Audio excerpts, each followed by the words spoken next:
ustedes. Del Santo Evangelio según San Marcos.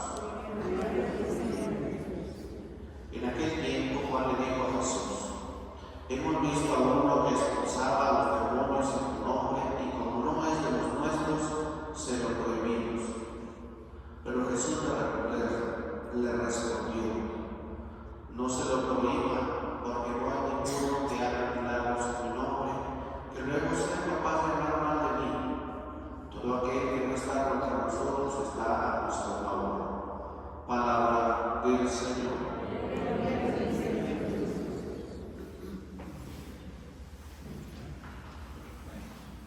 El Evangelio de Marcos nos va expresando las limitaciones de los apóstoles, ¿verdad? No eran personas perfectas, tenían un montón de defectos como todos los tenemos, ¿verdad? Y aquí nos muestra como el discípulo amado, ¿verdad? Que Jesús más amado, ¿verdad? Juan le dice a Jesús: hemos visto a uno que expulsaba a los demonios en tu nombre, y como no es de los nuestros, se lo prohibimos. La tentación de excluir solamente por no pertenecer está siempre, todo el tiempo en los grupos. Por eso nuestro Señor le da este criterio: no se lo prohíban, porque no hay ninguno que haga milagros en mi nombre que luego sea capaz de hablar mal de mí. ¿Por qué? Porque inclusive San Pablo dice que hay quienes aman, se aprovechan de la palabra, de la predicación, y muchas veces abusan también de los fieles, dice, pero lo importante es que Cristo sea predicado. De todas maneras, es Cristo el que tiene que ser predicado. Pero sí, el Señor invita, ¿verdad?, a no ser exclusivistas. No porque se pertenezca a tal grupo, no porque hagan tales o cuales cosas. No es lo que se hace, es la sencillez, la humildad y el amor con que se hacen las cosas. No son las cosas grandilocuentes, no, son las cosas en donde pones toda tu alma, todo tu espíritu, todo tu ser, para agradar a Dios. Porque pues la tentación está siempre de querer o pretender que el grupo al que pertenezcamos sea mejor. A los ojos de Dios no hay grupos mejores, a los ojos de Dios no hay grupos mejores ni peores. Lo que cuenta es el amor con que se le sirve. Por eso el tratamiento del amor es lo que tiene que estar en todas las acciones, en todo. Y nos tenemos que rivalizar en el amor, a ver quién ama más, no a ver quién puede más, a ver quién sabe más, a ver quién. No. La rivalización del amor es a ver quién sirve más, con más amor, con más caridad, con más dedicación. Ahí sí se van las rivalidades, ¿verdad? Porque de rivalidad, a ver quién es el más importante. Ya lo veíamos ayer con los apóstoles, pues como que no funciona, ¿verdad? Al momento en que el Señor les cuestiona qué venían haciendo, discutiendo, se quedaron callados. ¿Por qué? Porque no eran discusiones sobre quién amaba más, sobre quién estaba más disponible para servir, sobre quién veía a los demás como mejores, como para servirlos con mayor atención, sino quién era el que estaba en primer lugar. Y aquí nos está diciendo cómo Juan todavía no entiende que el Señor es Señor de todos, no es de unos cuantos. Unos le aman de una forma, otros le sirven de otra, otros de otra. San Pablo mismo lo dice: hay diferentes dones, hay diferentes carismas, hay diferentes servicios, pero todo se hace con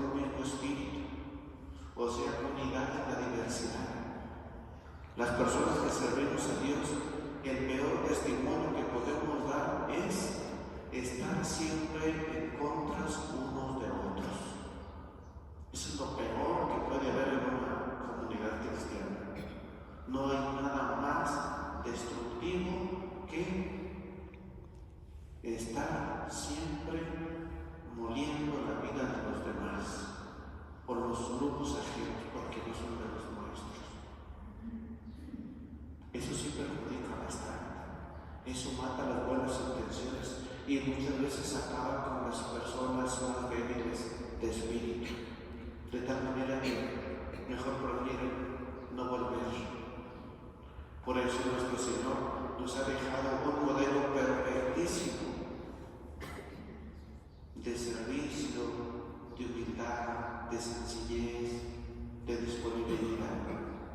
Y podemos mirar a San José, un hombre que siendo el padre de Jesús, siempre refleja la presencia del Padre Celestial con su silencio, un silencio siempre presente, un hombre que sabe escuchar, un hombre que está disponible, un hombre que no excluye a nadie, se incluye él siempre en lo que Dios le va pidiendo y hace suyo lo que Dios le encomienda, de tal manera que se dispone para hacer la voluntad de Dios con una diligencia extraordinaria y con una sencillez divina. Por eso, la primera lectura que nos habla de la sabiduría, pues podemos ver aquí la figura de San José. La sabiduría instruye a sus hijos y cuida de aquellos que le buscan. Y la sabiduría es Dios mismo. José, no temas tomar por esposa a María, porque lo que nacerá de ella es obra del Espíritu Santo y tú le pondrás el nombre de Jesús. Él salvará a Israel. Entonces, lo va guiando. El que ama la sabiduría, ama la vida. Y San José, pues tenía la sabiduría en su propia casa. Tenía aquel que dijo, yo soy la vida. Entonces, ¿cuánto amaría a Jesús? El que madruga para encontrarla será colmado de gozo. Imagino cómo se levantaría José todos los días a cargar al niño, a hacerle cariños, a llenarlo de amor.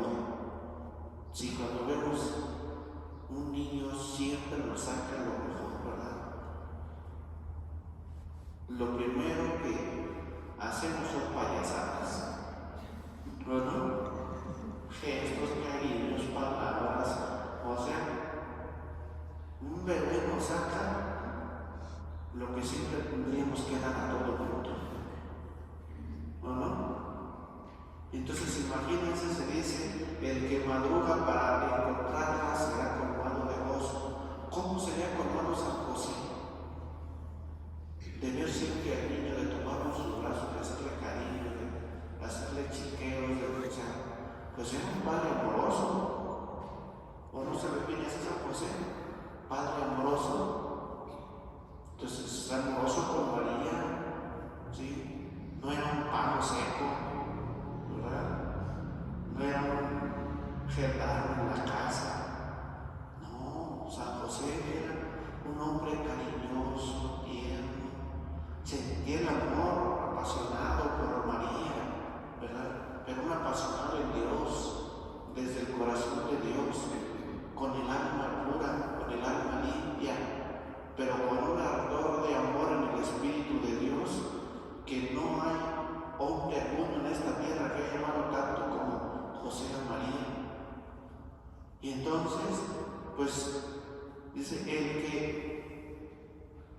la abraza le dará la gloria. Yo me imagino cómo serían los abrazos de San José a María. ¿Cómo se los imagina? O sea, con una ternura reconfortante.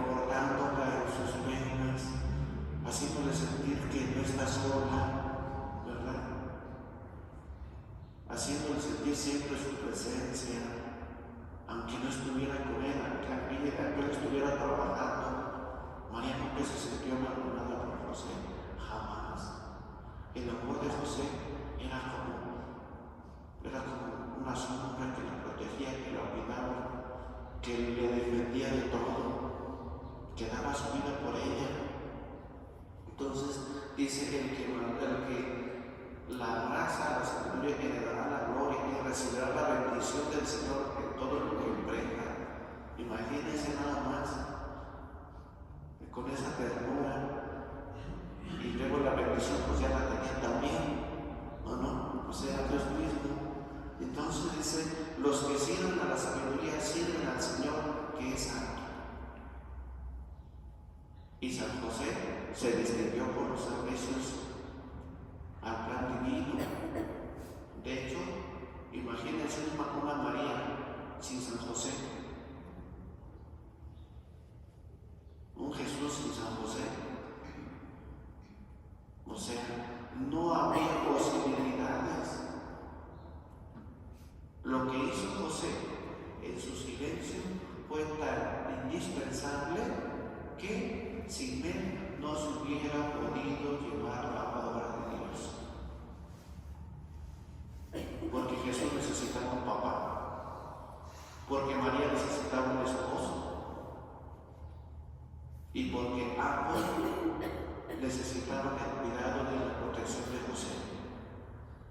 Por eso nos dice que el Señor ama a aquellos que la aman. Quien la escucha juzgará con rectitud, quien le hace caso vivirá tranquilo.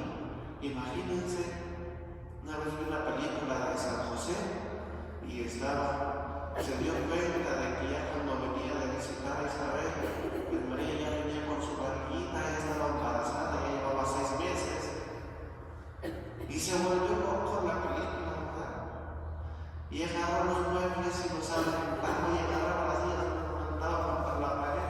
¿Sabes cuánto hacía el pobre José? Ya estaba todo desequilibrado, todo iracundo, todo energúmeno.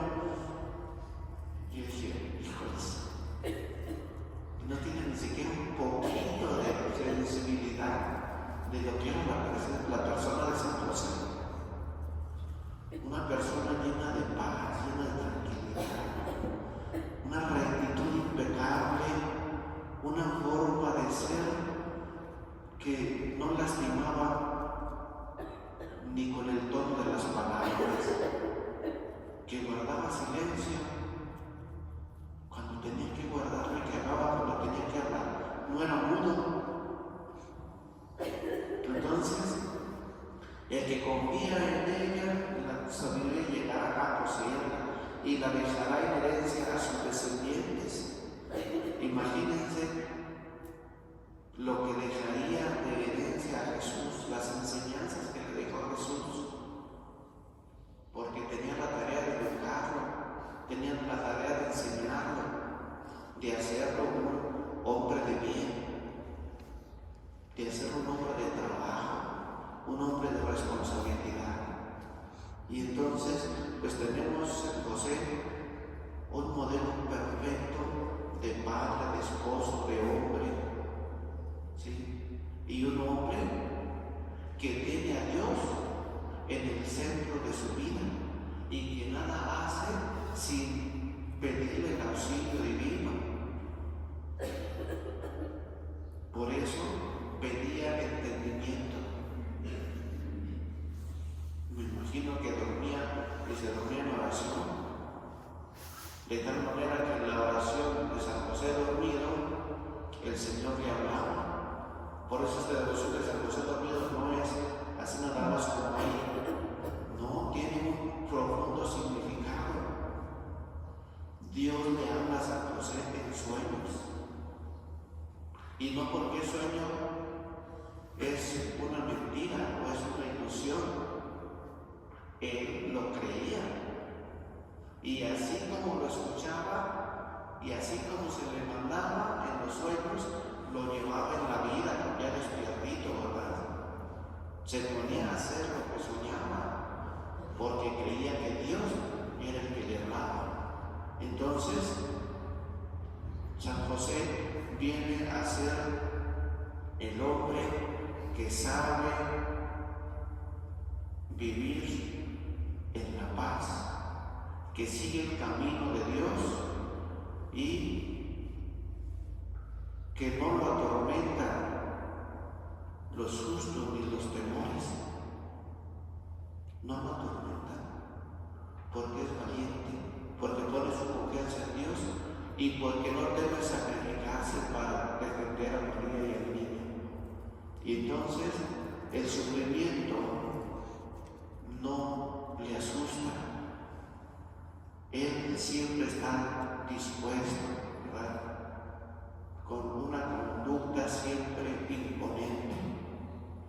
Decía Santa Teresa de Jesús, no, San Juan de la Cruz, una vez estaba encarcelado, duró 2 años encarcelado, y como Dios le dio licencia, se escapó de su misma congregación encarcelado y salió y no sabía dónde estaba la salida. Imagínense, 2 años encerrados en un cuartito chiquitito, donde ahí se hacía el baño, ahí hacía todo, lo tenían que castigar, pobre.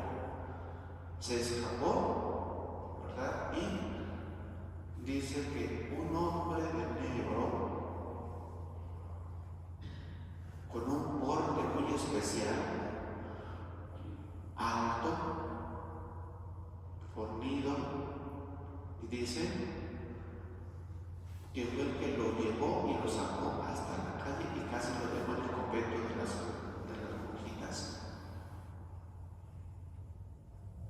¿Y quién era ese hombre? Él dice que era San José. Sí, el hombre de negro, así lo distingue. Santa Teresa de Jesús también habla de San José y lo describe de la misma manera. Un hombre alto, bien parecido, muy bien fornido, fuerte, su presencia imponente, dice, y tiene siempre transmitiendo paz y seguridad. Pues su función es proteger. ¿Cómo va a aparecer? Pues un hombre que da seguridad, plena seguridad. Y por eso dice Santa Teresa de Jesús que fue San José, porque ella duró, creo que también duró dos años, tullida, encorvada. Y tenía una imagen de San José porque no se podía mover, tenía que dar la boca. Y no se podía mover. Y San José tenía una imagen de San José y le pidió a San José. Y entonces empezó a caminar, a jatear, toda tullida, y empezó a restablecerse. Y dice que fue gracias a la intervención de San José. Y ella misma dice, no hay nada que le pidan al santo varón que no lo cumpla. Dice, yo lo tengo bien comprobado. Nunca jamás una petición dirigida a él queda sin respuesta. Entonces, pues agarrémonos de San José, ¿sí? Pidámosle su protección, porque tiene otra, ¿sí? Él es, fíjense bien, él dice, él es el terror de los demonios, así le llaman. El terror de los demonios. Con la presencia de San José, el maligno huye. ¿Por qué? Porque es el protector. Y entonces, cuando se invoca a San José ante una situación de peligro, se hace presente. Cuando se tiene a San José como protector, no tienes por qué tener miedo. Él provee, Él protege, Él acompaña y Él está siempre con nosotros. Es el mejor guía espiritual que podemos tener en la vida. Si queremos un guía espiritual, no hay nadie mejor que San José. Porque Él es el que enseñó a Jesús. Imagínense que nos puede enseñar a nosotros. Solo que nos falta conocerlo más.